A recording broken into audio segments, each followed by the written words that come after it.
I stood up and applauded at my daughter's wedding, knowing I was holding a truth that could unravel everything she had built. The ballroom shimmered in soft gold light as Olivia walked down the aisle, her arm looped through Daniel's, her smile wide and rehearsed, the kind of smile you practice in a mirror when you're determined to look certain. Everyone rose to their feet. Chairs scraped against polished floors. A string quartet played something gentle and hopeful. I rose with them. I clapped. I even nodded as though my heart were full. No one noticed that my hands were steady. No one noticed that I was counting. 72 hours earlier, I had been sitting at my kitchen table with a cup of coffee gone cold, staring at an email that should not have existed. It had arrived by accident, or so the sender claimed later, but accidents have a way of revealing what careful planning tries to hide. The subject line had been simple: updated prenuptial agreement, final signature required. My name was nowhere on the document, but my bank account was. I read every line twice, then a third time. The refrigerator humming behind me, the morning sun inching across the hardwood floor. Olivia had told Daniel that the wedding was paid for through savings and a small business loan. She had told me she didn't want my help this time, that she and Daniel were building something independent. I had respected that. I had even admired it. What she had not told either of us was that she had quietly leveraged a trust fund I established years ago, one meant to protect her future, not to secure leverage over a man who believed he was entering a partnership built on honesty. I didn't cry when I understood what she had done. I folded the printed document neatly and placed it inside a cream-colored envelope. Then I slid it into my purse and drove to the bank. The clerk greeted me by name. I made one phone call. I asked 3 questions. By the time I hung up, I knew exactly how much of the wedding had been financed under assumptions Daniel did not share. Back in the ballroom, applause swelled as Olivia reached the altar. She looked radiant in ivory silk, her veil catching the chandelier light. For a moment, I saw her at 8 years old, running across a soccer field in cleats 2 sizes too big, waving at me from the sidelines. I had worked double shifts then. I had packed lunches at 5 in the morning. I had sold the house her father and I bought during our first year of marriage so she could attend a university she insisted would change her life. I believed sacrifice was a language children understood. Perhaps I was wrong. The officiant began to speak about love and commitment and transparency. The word transparency hovered in the air like a fragile ornament. I clapped again when the vows were exchanged. I smiled when they were pronounced husband and wife. From the outside, I was the proud mother, composed and dignified in a navy dress tailored to fit a woman who had learned how to stand straight even when her chest felt tight. Inside my purse, the envelope rested against my palm like a quiet pulse. I did not intend to ruin the ceremony. I did not intend to embarrass my daughter in front of 200 guests who had flown in from 3 different states and spent money they could not spare. I intended something else. When the music shifted and the guests moved toward the reception hall, I remained seated for one extra beat, watching Daniel lean close to Olivia, whispering something that made her laugh. He deserved to know what he had signed. He deserved to understand what foundation his marriage stood on. I rose slowly, smoothing the fabric at my waist. Applause is easy. Anyone can clap at the right moment. Integrity takes timing, and I had chosen mine carefully. The reception hall smelled of white roses and warm vanilla cake, and the sound of laughter rose toward the ceiling as if nothing in the world could possibly be fragile tonight. I moved through the crowd slowly, pausing when distant cousins hugged me, when old neighbors from our street in Hartford told me how beautiful Olivia looked, when someone pressed a glass of sparkling water into my hand and said I must be so proud. I smiled on cue. I thanked them. I listened to the band ease into a familiar love song from the 1980s and watched my daughter sway beneath the string lights that had been flown in from California at a cost that would have once paid a semester of tuition. She looked confident. She looked accomplished. She looked like a woman who believed she had arranged every detail exactly as she intended. Daniel, on the other hand, looked relieved. He laughed easily, shaking hands, clapping shoulders, accepting congratulations from men who admired his new watch and the promotion he had mentioned at the rehearsal dinner. I wondered how many of them knew that the honeymoon suite upstairs had been upgraded using a line of credit drawn quietly against the trust one created when Olivia was 12 years old. I wondered if Daniel understood that the agreement he had signed 2 days ago was not the final version he thought it was. The revised document I printed from my kitchen table carried clauses about shared liability that he had never seen. It shifted responsibility in subtle ways, the kind that would not matter on a sunny afternoon, but would matter very much if clouds ever gathered. I did not rush. I did not confront.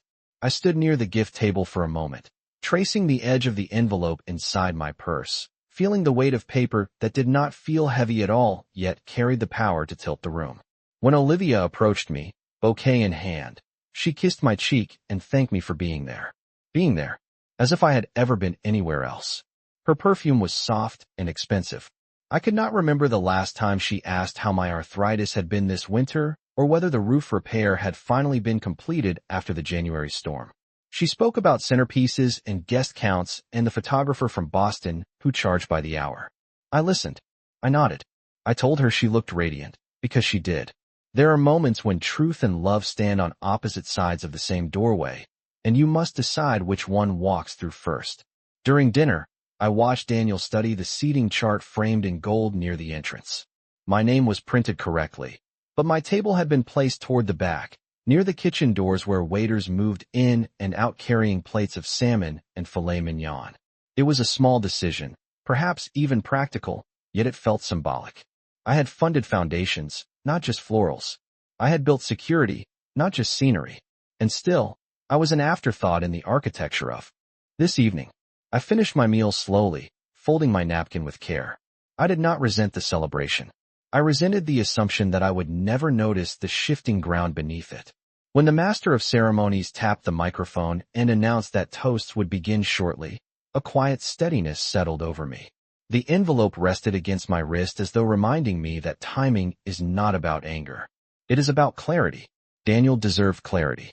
And as the first glass was raised and laughter rippled across the room, I realized that the most important conversation of the night would not require a microphone at all. When my name was announced for the mother of the bride toast, the room responded with polite applause, the kind reserved for tradition rather than anticipation. I stood slowly, smoothing the front of my navy dress, feeling the familiar ache in my knees that comes from 68 years of standing when necessary. The microphone felt cool in my hand. For a moment, I let the silence stretch just slightly longer than expected. Silence, I have learned, makes people listen more carefully than volume ever could. I began by thanking the guests who had traveled from New York, from Illinois, from as far as Arizona to be here. I spoke about commitment, about how marriage is not only built on affection but on honesty, on shared understanding, on walking into the future without concealed terms. A few people nodded. Daniel smiled at me, his arm wrapped loosely around Olivia's waist. Olivia held her champagne glass a little tighter. I did not look at the envelope inside my purse. I did not need to. I could feel it waiting. I told a story about Olivia at 10 years old, saving her allowance in a small ceramic jar shaped like a lighthouse because she wanted to buy her own bicycle rather than accept one as a gift. I described how proud I had been of her independence, her insistence on earning what she owned. The guests laughed softly at the image. Olivia's smile flickered, just briefly. I continued, speaking about how important it is for two people to know exactly what they are building together, to understand the foundation beneath their feet before adding another story to the house. I kept my tone gentle. I did not accuse. I did not reveal. I simply let the words settle where they needed to. When I finished, I raised my glass and wished them a life filled with clarity and courage. The applause that followed was warmer this time. I returned to my seat without looking back. After the toasts, the band resumed playing and the dance floor filled quickly. Daniel's college friends formed a circle, cheering as he spun Olivia under the lights. I watched the movement of their hands, the way Daniel looked at her with uncomplicated trust. It is a rare expression, that kind of trust. It deserves protection. I waited until the second song ended before I rose again. The hallway outside the ballroom was quieter, lined with framed black and white photographs of the city skyline. I stood there for a moment, adjusting the clasp of my purse, breathing in the faint scent of polished wood and fresh flowers drifting from the reception. Through the open doors I could see Daniel stepping away from the dance floor, loosening his tie, laughing as he reached for a glass of water. I caught his eye and gestured gently toward the hallway. He excused himself without hesitation. When he approached, he thanked me again for the beautiful words. He said he felt lucky to be joining our family. The word lucky rested between us like something fragile. I studied his face, searching for any sign that he suspected there were pages he had not been allowed to read. There was none. I reached into my purse and felt the edge of the envelope beneath my fingertips, the paper crisp and uncreased. Timing is not about drama. It is about responsibility. I looked at Daniel and understood that the next sentence I spoke would shift the course of his evening, perhaps the course of his marriage. The music swelled again inside the ballroom, laughter rising over the rhythm, while in the quiet corridor just outside, everything slowed to the pace of truth waiting to be acknowledged.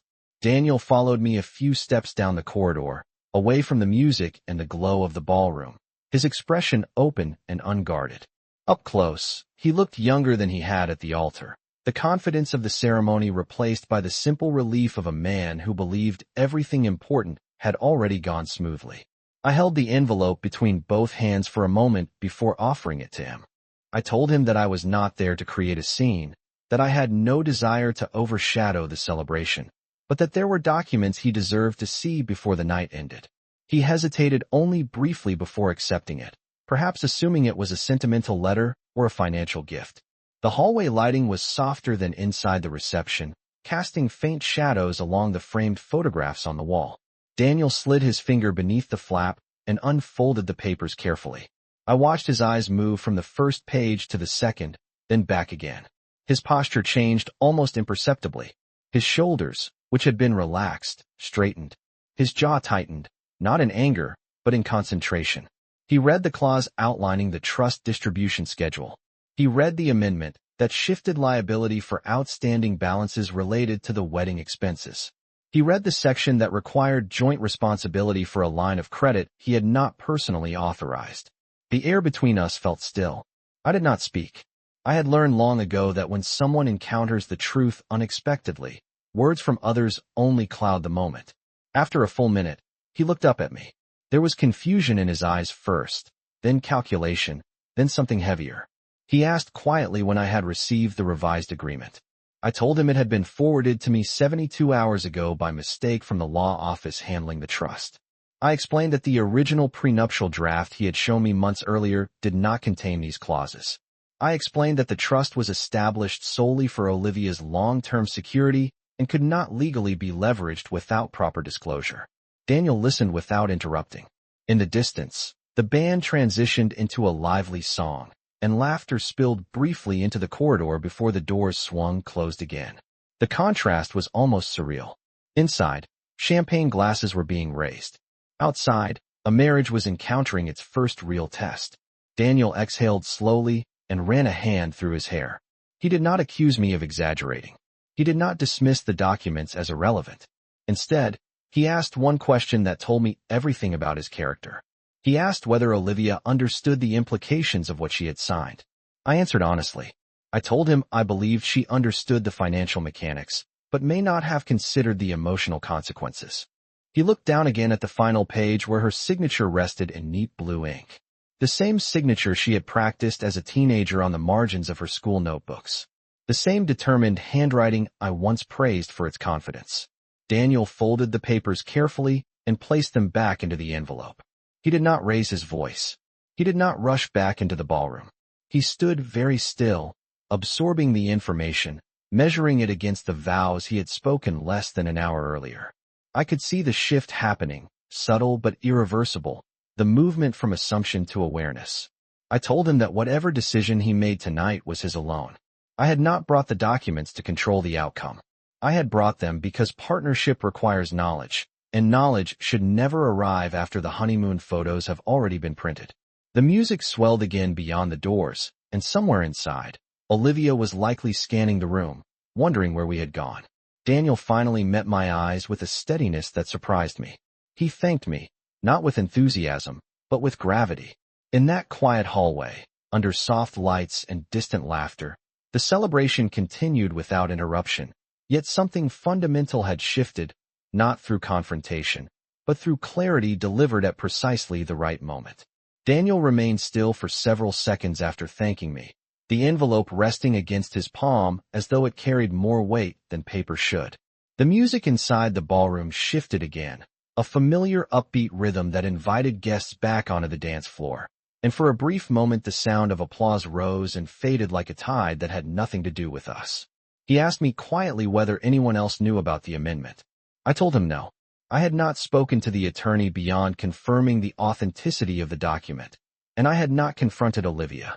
I believed the first person who needed clarity was him. Daniel nodded slowly, absorbing that.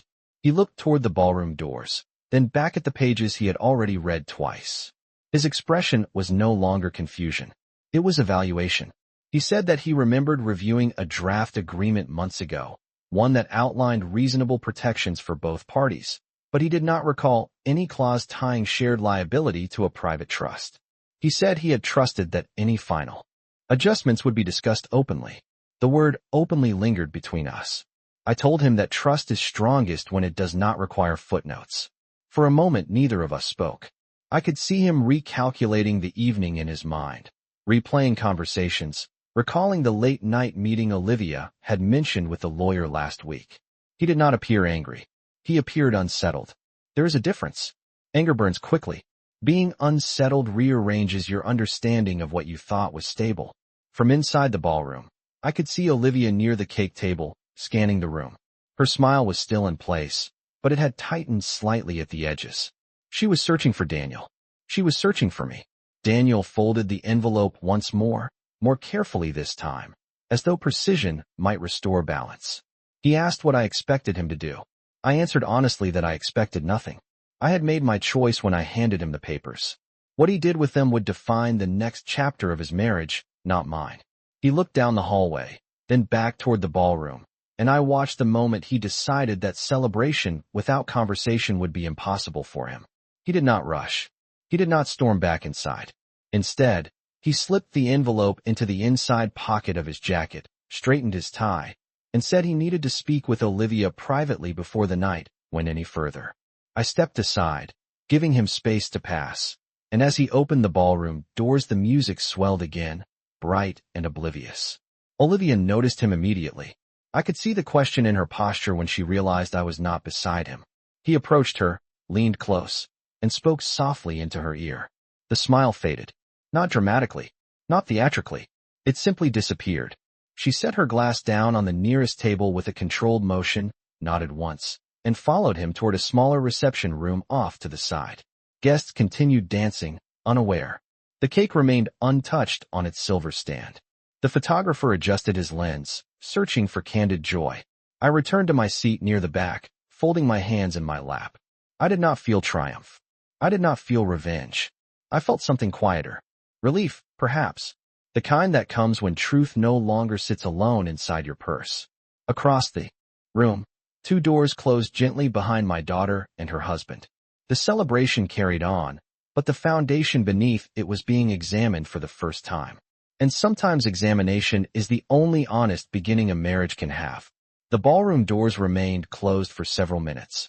Though in a celebration that size, minutes dissolve easily into music and conversation. From my seat near the back, I watched the guests move in gentle patterns across the dance floor, heels gliding over polished wood, jackets draped over chairs, waiters refilling glasses with quiet efficiency. No one seemed to notice that the bride and groom had stepped away. Or perhaps they noticed and assumed it was natural. Weddings are full of small disappearances. Photographs are taken. Signatures are gathered. Private words are exchanged. I folded my hands loosely in my lap and allowed the rhythm of the evening to continue without my interference. I had done what I came to do. The rest belonged to them. Across the room, the wedding planner checked her watch and whispered something to the master of ceremonies. The cake cutting had been scheduled for 8:30. It was now 8:42. The cake stood untouched beneath soft lighting. 3 tiers of white buttercream and delicate sugar flowers, a symbol of precision and planning. I wondered how many hours Olivia had spent selecting the design, comparing samples, adjusting shades of ivory to match the table linens. She had always cared about presentation. Even as a child, she would rearrange her bookshelf until the spines aligned perfectly, colors coordinated, edges even. Order comforted her. Control reassured her. I recognized that trait because I had once shared it. A sudden shift in the music signaled the end of another song. Applause followed, polite but beginning to carry a hint of curiosity. I noticed Daniel's best man glance toward the side corridor, his expression uncertain.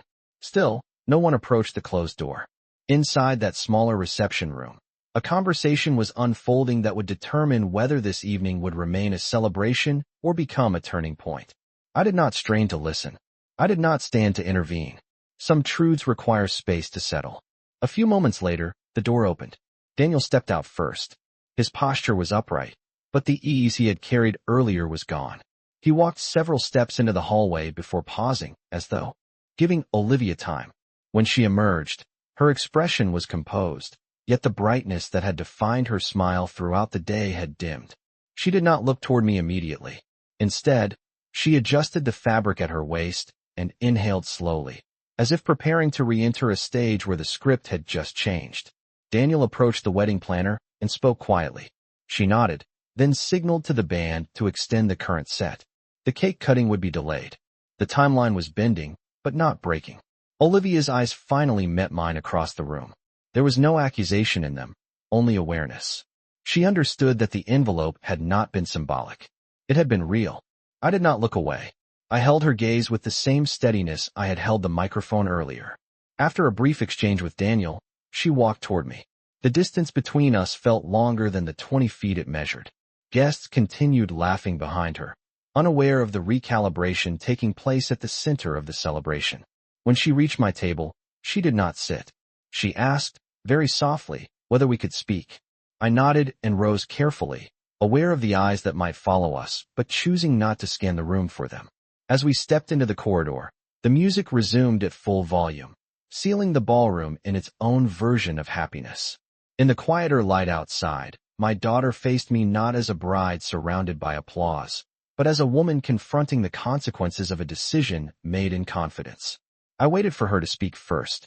Sometimes dignity is not about delivering the final word. It is about allowing someone else the chance to begin again. Olivia stopped a few feet away from me in the quiet corridor, the music from the ballroom muffled now by thick double doors and layers of polite celebration. Up close, I could see the effort it took for her to keep her voice steady. She asked me why I had not spoken to her first. Not angrily, not loudly, just directly. I answered her in the same tone. I told her that some conversations are no longer private when they involve shared responsibility. I reminded her that a marriage is not only about love and ambition, but about disclosure. She inhaled slowly and crossed her arms, a gesture she used to make as a teenager when she felt cornered but refused to admit it. She said she had intended to explain everything after the honeymoon. She said she believed Daniel would understand once they were settled, once the excitement of the wedding had passed. I asked her if she believed understanding grows stronger when built on delay. She did not answer immediately. Instead, she looked toward the ballroom doors, where laughter swelled again as though the night refused to slow down for us. She said she had adjusted the agreement because she was protecting herself. She said she had seen too many women left vulnerable after trusting too easily. I listened carefully. Protection is not a weakness, but secrecy can become one. I told her that strength does not come from rearranging documents without conversation. It comes from facing risk together. She looked down at her hands, at the diamond ring catching the corridor light, and I saw something shift in her expression. Not defiance, not pride, something closer to recognition. She admitted that she had not expected the law office to forward the final draft to my email. She had assumed the trust would remain separate, quiet, untouched. I told her that financial instruments may be silent, but they are never invisible. When you attach them to someone else's name, you invite that person into the room whether you intend to or not. Footsteps echoed softly as Daniel approached us. He did not interrupt. He stood beside Olivia, not in front of her, not behind her, but beside her. That detail mattered. He said he loved her. He said that had not changed in the last 30 minutes. But he also said he needed transparency before they boarded a plane tomorrow morning and began a life that was meant to be shared. Olivia's shoulders lowered slightly at that. The tension did not disappear, but it adjusted. She turned toward him and explained her reasoning again, this time without defensive edges. She spoke about fear of instability, about watching friends navigate difficult separations, about wanting assurance that she would not lose everything she had worked for. Daniel listened without raising his voice. He told her that assurance and honesty are not opposites. They are partners. If she had asked, he would have agreed to reasonable protections. What unsettled him was not the clause itself, but the absence of conversation.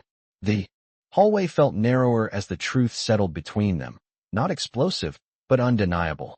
I stepped back slightly, allowing their voices to carry the center of the moment. I had delivered information. What they built from it was no longer mine to shape. After several quiet exchanges, Olivia's eyes softened. She reached for Daniel's hand and held it, not performatively, but with intention. She said she would call the attorney first thing in the morning. She said they would revise the agreement together. The music inside shifted to a slower melody, the kind couples choose for their first formal dance. Olivia looked at me again, not as an opponent, but as someone who had refused to look away. She thanked me, the word careful and measured. I nodded once. Integrity is rarely comfortable, especially on a night designed for perfection.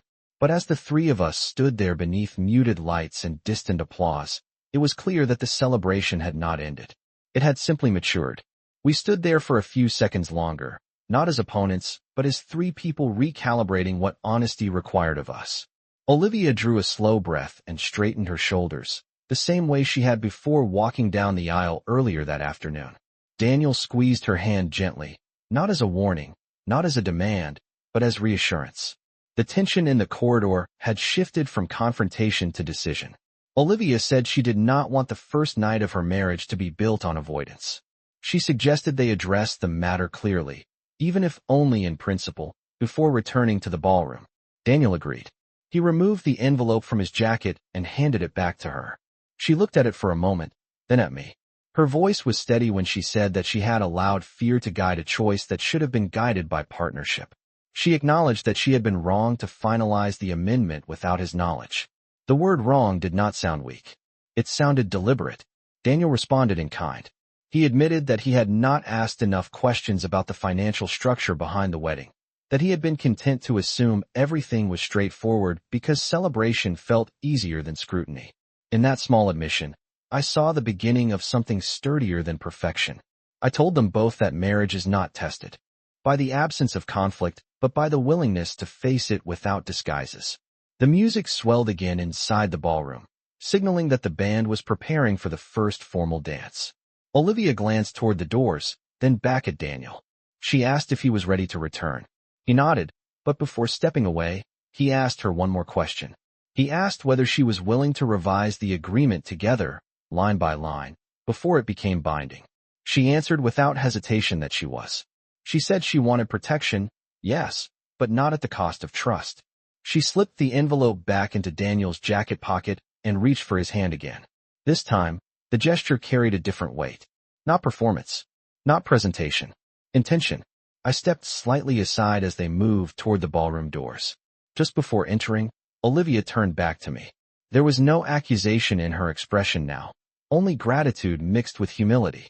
She thanked me again, not for exposing her, but for refusing to stay silent. I nodded once, because sometimes the simplest acknowledgement carries the most meaning.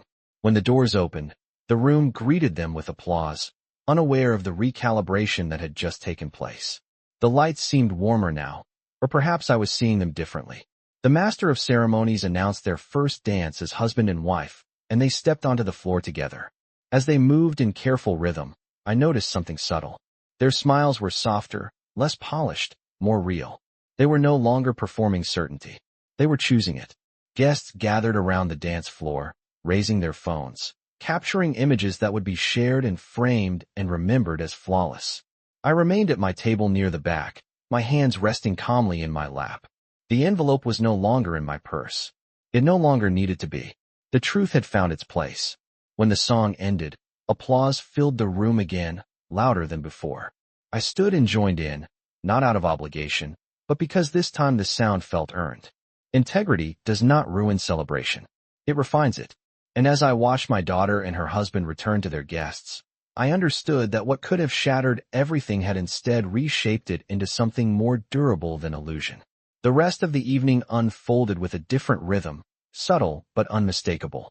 Olivia and Daniel moved from table to table, thanking guests, laughing at familiar stories, posing for photographs that would one day sit in frames on mantels and desks. To anyone watching, the reception remained elegant and joyful. The cake was finally cut at 9:15, neat slices placed on white plates with careful precision. Champagne glasses clinked. The band shifted into a lively set that drew even the older relatives onto the dance floor. Yet beneath the music, there was a new steadiness in the way my daughter held her husband's hand, in the way Daniel leaned closer when she spoke, as though listening carried greater weight now. I stayed until nearly 10:30, long enough to see the room settle back into ease, long enough to know that the conversation in the corridor had not fractured the night but clarified it. When I rose to leave, I did not announce my departure. I slipped on my coat slowly, adjusting the collar as I had done countless times before stepping into cool evening air after important occasions. As I made my way toward the exit, Olivia noticed me. She excused herself from a group of friends and crossed the room quickly, her heels clicking softly against the floor. Daniel followed a few steps behind. She wrapped her arms around me, not hurriedly, not formally, but with intention. She thanked me for coming, for speaking honestly, for believing she was strong enough to handle the truth. I told her that strength is not the absence of mistakes, but the willingness to correct them before they harden into habit. Daniel shook my hand, then pulled me gently into a brief embrace. He said they would call the attorney together on Monday morning. He said they wanted to begin their marriage without hidden clauses or quiet assumptions. I nodded, satisfied not because I had intervened, but because they had chosen alignment over convenience. Outside the hotel, the air carried a light autumn chill, the kind that settles over New England in late October. The valet brought my car around, and I paused for a moment before getting in, looking back at the tall windows of the ballroom glowing against the dark sky. Inside, silhouettes moved beneath chandeliers, laughter drifting faintly through the glass. The celebration continued, refined rather than ruined. As I drove home along the familiar highway, the road stretching ahead in steady lines, I felt no regret. I had not disrupted my daughter's wedding. I had protected the foundation beneath it. Love can survive discomfort. What it cannot survive is silence disguised as protection. When I pulled into my driveway just before 11:15, the house was quiet, the porch light casting a soft circle onto the steps. I sat in the car for a moment longer, listening to the engine tick as it cooled, reflecting on how easily I could have remained seated in that ballroom and let the evening pass untouched. It would have been simpler. It would have been quieter. But simplicity is not always integrity. I stepped inside, placed my purse on the kitchen counter, and looked at the empty space where the envelope had rested earlier that day. It was no longer there, and it did not need to be. The truth had moved from paper to conversation, from secrecy to understanding. Somewhere across town, my daughter and her husband were dancing beneath warm lights, beginning a life that now rested on something more durable than assumption. And that, I realized, was worth every measured step taken in silence.